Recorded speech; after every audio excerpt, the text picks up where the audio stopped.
আসসালামু আলাইকুম, কেমন আছেন সবাই? আশা করি সবাই ভালো আছেন। আলহামদুলিল্লাহ আমিও খুব ভালো আছি। তো আজকে আপনাদেরকে দেখাবো এঁচড় বা কাঁচা কাঁঠালের চচ্চড়ি। তো কাঁচা কাঁঠালটা আমরা বিশেষ করে উত্তরবঙ্গে যারা এটা নানাভাবে খেয়ে থাকি, গরুর মাংস, মুরগির মাংস বা বিভিন্ন ধরনের মাছের সাথে।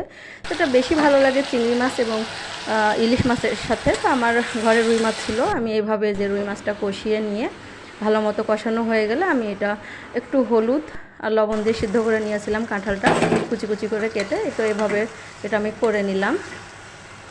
তো এটা কলকাতা এবং বাংলাদেশের উভয় দেশেই খাওয়া হয় বা প্রিয় একটি খাবার, বিশেষ করে আমাদের উত্তরবঙ্গের।